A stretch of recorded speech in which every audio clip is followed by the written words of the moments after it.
11वें episode की starting वहीं से होती है जहाँ पर लास्ट एपिसोड खत्म हुआ था।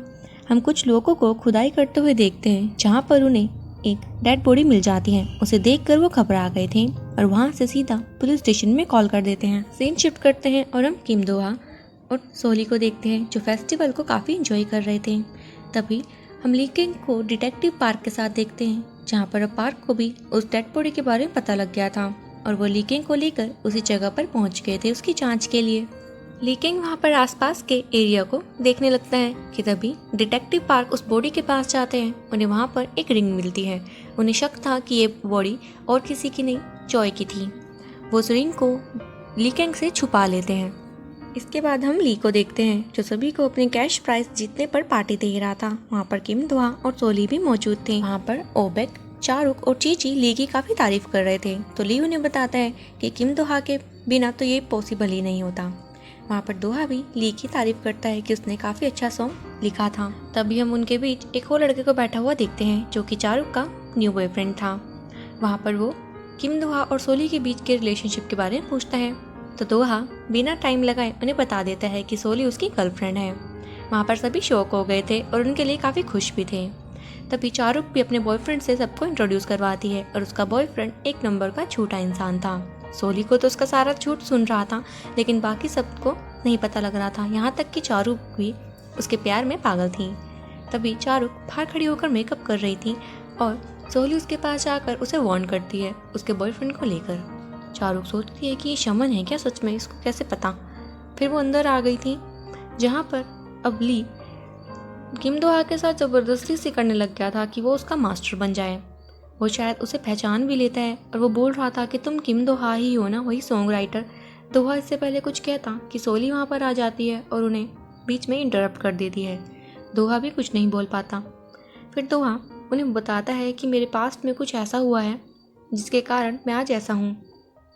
और जैसे ही वो बताने लगा था वहाँ पर वही लड़का आ जाता है जो कि चारुक का न्यू बॉयफ्रेंड है।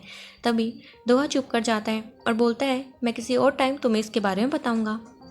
इसके बाद हम सोली और दोहा को देखते हैं जो कि घर की तरफ जा रहे थे और दोहा सोली को थैंक्स करता है कि आज वो इतना घुल मिल रहा है लोगों के साथ, वो सिर्फ तुम्हारे कारण है। सोली भी दोहा को थैंक्स करती है कि आज से पहले वो इतना नहीं मिली है लोगों के साथ, यहाँ तक कि उसका तो कोई दोस्त भी नहीं था, वो सिर्फ किम दोहा के कारण ही बन पाए हैं। वो भी उसे थैंक्स करती है। वहाँ पर वो दोनों किस करने ही लगे थे कि ली फिर से वहाँ पर आ जाता है और किम दोहा और सोली को डरा देता है। वो दोहा के पैर पकड़ रहा था कि दोहा उसका मेंटोर बन जाए। उसने काफ़ी ज़्यादा ड्रिंक करी हुई थी तो दोहा उसे अपनी पीठ पर उठाकर अपने रूम पर ले आया था। वहाँ पर ली के भाई का कॉल आ रहा था जो किम दोहा पिक करता है और उसके भाई को बताता है कि ली ने काफ़ी ज़्यादा ड्रिंक कर ली थी और वो उसे अपने रूम पर ले आया। फिर ली का भाई वहाँ पहुँचता है और जैसे ही वो ली को वहाँ पर ले जाने लगा था ली होश में आता है और बताता है कि इससे मिलो, ये किम दोहा है तो सॉन्ग राइटर।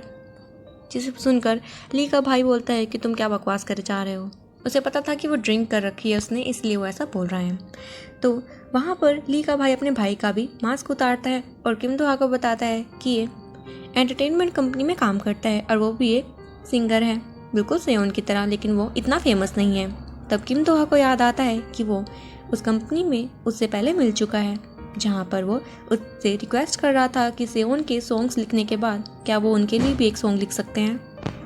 अब यहाँ से ली का भाई ली को तो ले जा लेता है और सीन शिफ्ट करते हैं और हम उसी लड़के को देखते हैं जो कि चारुक का न्यू बॉयफ्रेंड है। वो अपनी दूसरी गर्लफ्रेंड से बात कर रहा था कि उसे ओबेक वहाँ बात करते हुए पकड़ लेता है और उससे पूछता है कि तुम ये क्या कर रहे हो। तो वहाँ पर वो झूठ बोलने लगा था। ओबेक को गुस्सा आता है, वो उसे एक पंच भी कर देता है। चारुक उसे ऐसा करते हुए देख लेती है और ओबेक भरी गुस्सा कर रही थी और वो उसी लड़के के पास जाकर बैठ जाती है जहाँ पर वो लड़का चारुक को कहता है कि शायद ओबेक तुम्हें काफ़ी पसंद करता है। फिर वहाँ पर वो चारुक को 2-3 लड़कियों के नाम से बुला लेता है गलती से। चारुक को भी पता लग गया था कि ओबेक सच कह रहा था और वहाँ पर उसका भांडा फूट जाता है। सीन शिफ्ट करते हैं और हम फॉरेंसिक डिपार्टमेंट में देखते हैं कि इस बॉडी की काफ़ी जांच पड़ताल करी जा रही थी। तभी हम डिटेक्टिव पार्क को देखते हैं जो जॉय की मिसिंग रिपोर्ट देख रहे थे और उसमें वो सभी चीज़ें लिखी हुई थी जो जॉय ने लास्ट टाइम पहन रखी थी। उसमें उसी प्लैटिनम रिंग का जिक्र भी होता है और वो वही रिंग थी जो भी डिटेक्टिव पार्क को उस बॉडी के पास मिली थी। तो इससे ये साफ जाहिर था कि वो बॉडी और किसी की नहीं, जॉय की ही होती है।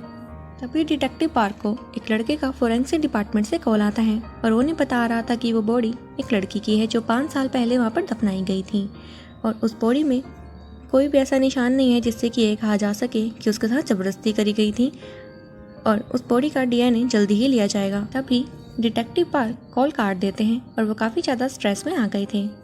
फिर हम किम दोहा की मॉम को देखते हैं जो कि इलेक्शन जीत गई थी और इस जीत से वो काफ़ी ज़्यादा खुश थी।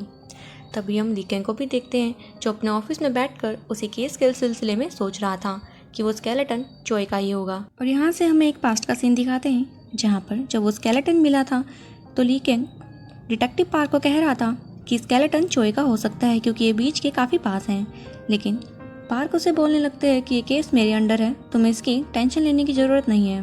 और उनका ये रिप्लाई ली कैंग को काफ़ी स्ट्रेंज लगता है और उसे शक भी हो गया था। इसीलिए वो फोरेंसिक डिपार्टमेंट में कॉल करता है अपने किसी दोस्त को और वहाँ से वो नेशनल फोरेंसिक डिपार्टमेंट के बारे में पूछने लगता है कि तुम्हारा कोई यहाँ पर जानकार है और यहीं पर सीन कट करते हैं। नेक्स्ट सीन में हम सोली की मॉम को देखते हैं जो टैरोट कैफे में पहुँच गई थी और वहाँ पर वो सोली से माफ़ी मांगती है अपने किए की। सोली उन्हें माफ़ भी कर देती है। फिर सोली की मॉम उससे पूछने लगती है कि जिस लड़के के साथ तुम रह रही हो क्या वो अमीर है। सोली को गुस्सा भी आता है उनकी बात सुनकर कि अमीर गरीब कुछ नहीं होता, मुझे प्यार करता है मेरे लिए काफ़ी है। जिस पर उसकी मॉम को गुस्सा आ जाता है और कहती है कि तुम मेरी तरह गलती कर रही हो, मैंने भी तुम्हारे डैड पर ऐसे ही विश्वास कर लिया था। और क्या तुम्हें पता है तुम्हारे डैड कहाँ पर हैं, वो किस किस से मिलते हैं। सोली पूछने लगती है कि आपको पता है कि वो कहाँ पर है, क्या वो ठीक है, आप उनसे मिली। जिस पर सोली की मॉम झूठ कहती थी कि नहीं मैं उनसे नहीं मिली, मुझे नहीं पता। सोली को पता लग जाता है कि वो झूठ कह रही है, उससे वो फिर से पूछने लगी थी। तब सोली की मॉम उसे बताती है कि हाँ मैंने उन्हें देखा जब मैं हाइकिंग पर गई थी, वो काफ़ी ज़्यादा खुश है उनके साथ। मैंने एक लेडी को भी देखा, उन्हें देखकर मैं काफ़ी ज़्यादा जेलस भी हो गई थी। सोली ये सुनकर चुप कर जाती है। फिर कुछ टाइम बाद ली कैंग टैरोट कैफे में पहुंचा हुआ था सोली से बात करने के लिए, जहां पर वो सोली को बताता है कि हैक्चुन बीच के पास हमें एक स्केलेटन मिला है जो कि 20 साल की लड़की का है और हमें पूरा यकीन है कि वो चोय का ही है। सोली कहने लगती है तो इसमें मैं क्या कर सकती हूँ। ली कैंग कहने लगता है कि किम संगजू के साथ तुम्हारा रहना सही नहीं होगा क्योंकि वो स्लीपिंग पिल्स भी लेता था, उसके दिमाग पर इसका काफ़ी गलत असर होने वाला है और शायद वो अपनी मेमोरी भी लॉस कर देगा। सोली कहती है कि वो ऐसा बिल्कुल भी नहीं है, मुझे उस पर ट्रस्ट है। अब ली कैंग के पास कुछ भी नहीं होता, वो कहने लगता है कि मैं थोड़ा जेलस हो गया था तुम्हें उसके साथ देखकर, लेकिन शायद तुम सही कह रही हो। इतने कहते ही वो वहाँ से चला जाता है। अब सोली यहाँ से सीधा किम दोहा के उसी रेस्टोरेंट में चली गई थी जहाँ पर वो वायलिन प्ले करता है। सोली से बिल्कुल भी रहा नहीं जा रहा था किम दोहा से मिले बिना, वो काफ़ी ज़्यादा अकेला महसूस कर रही थी। तभी वो किम दोहा के साथ थोड़ा टाइम स्पेंड करती है, उसके साथ वो वायलिन भी प्ले कर रही थी।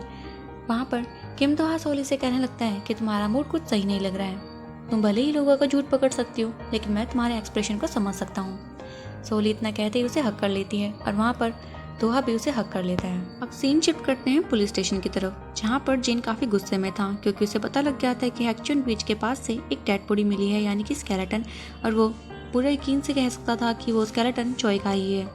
लेकिन वहाँ पर कोई इसके सुनने को राजी ही नहीं था और उसे अंदर आने भी नहीं दे रहे थे ताकि वो किसी को नुकसान न पहुँचा सकें। तभी उसे वहाँ पर डिटेक्टिव पार्क दिख जाते हैं, वो भागकर उनके पास चला गया था। डिटेक्टिव पार्क उसे बताने लगते हैं कि उसकी DNA रिपोर्ट अभी तक नहीं आई है। जिन गुस्से में कहता है कि मुझे किसी भी DNA रिपोर्ट की ज़रूरत नहीं थी, वो मेरी बेटी की तरह थी, मैं उसकी बोन से भी पहचान सकता हूँ कि वो चोय है या फिर नहीं। जिन वहाँ काफ़ी गुस्से में आ जाता है और कहता है कि मैंने तुम्हें किसी को मारने के लिए नहीं कहा था, मैंने बस तुम्हें उस किलर को ढूंढने के लिए कहा था जिसने कि मेरी बहन के साथ ऐसा किया। तुमसे ये भी नहीं हुआ किस नाम की तुम्हारी पुलिस है। जिस पर उसे वहाँ से धक्का मार के निकाल देते हैं। अब हम कंपनी में ड्यूक चैन को देखते हैं जो वही न्यूज़ पढ़ रहा था कि हैक्चुन बीच के पास एक स्केलेटन मिल गया है और वो भी इससे काफ़ी ज़्यादा घबरा जाता है। तभी सियोन वहाँ पर आती है और ड्यूक चैन से बात करने के लिए बोलती है। अब ड्यूक चैन सियोन से पूछने लगता है कि तुमने आगे के लिए क्या सोचा है, तुम्हें एक न्यू कंपोजर की ज़रूरत होगी ताकि वो तुम्हारे लिए न्यू सॉन्ग लिख सकें। अब सियोन कहती है कि नहीं, मुझे किसी की ज़रूरत नहीं है, मैं खुद से ही गाने लिखूंगी और मुझे नहीं पता मुझे इसके लिए कितना टाइम लग जाएगा, लेकिन अब मैं ब्रेक चाहती हूँ। अब ड्यूक चैन अपनी कंपनी के कलीग्स के पास जाता है और एक मीटिंग अरेंज करवाता है जहाँ पर वो उन्हें बताने लगता है कि मेरे पास तुम्हें बताने के लिए 3 चीज़ें हैं। पहली कि अब हम किम दोहा के साथ काम नहीं करेंगे, ये सुनकर सारे कंपनी वाले शौक हो जाते हैं। और दूसरी कि अब सियोन को ब्रेक चाहिए है, इसलिए वो भी हमारे साथ अभी काम नहीं कर सकती। और तीसरी, हमें किम दोहा की तरह एक न्यू म्यूज़िक कंपोजर और सियोन की तरह एक सिंगर को ढूंढना होगा। जिस पर एक लड़की बोलती है कि क्या हम उसे नहीं रख सकते, और वो और किसी की नहीं, ली के भाई की बात कर रही थी, जिस पर ड्यूक चैन मना कर देते हैं। और तभी हम ली के भाई को देखते हैं जो काफ़ी अच्छा सिंगिंग कर रहा था, और वहाँ पर उसका दोस्त उसकी काफ़ी तारीफ भी करता है।